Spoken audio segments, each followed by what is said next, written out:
Scientists wanted to study how alien organisms survive, so they released this black, gooey substance to search for a host. A poor, homeless man became its target. The symbiote crawled onto his body. The next second, it retreated into his chest. Soon, something started to go wrong. Clearly, the symbiote couldn't bond with this body.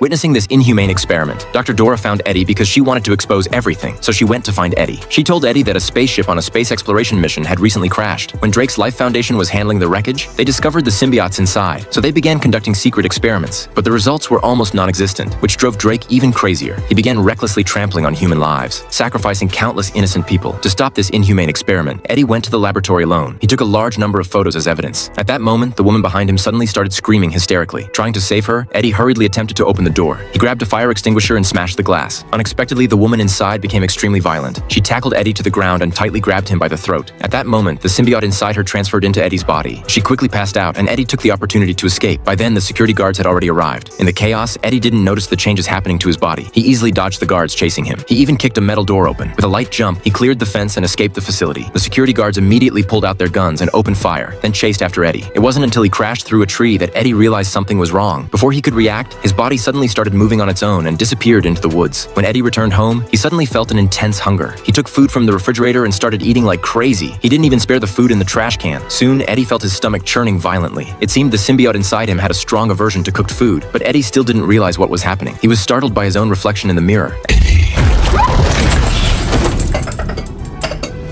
After Eddie regained consciousness, he went to find his ex-girlfriend and told her about the Life Foundation. But before he could finish, Eddie felt another wave of hunger. He grabbed a lobster and started devouring it. This is dead. Dead.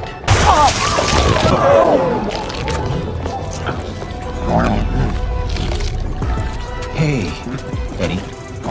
Eddie was taken to the hospital for an examination. The noise from the MRI machine made Eddie convulse uncontrollably. The doctor had no choice but to turn off the machine. After confirming that Eddie was unharmed, the doctor could only advise him to leave for now. Meanwhile, to prevent the experimental information from leaking, Drake ordered his men to take Eddie out. When Eddie returned home and opened the door, a large group of thugs surrounded him. Eddie instinctively raised his hands in surrender. What are you doing?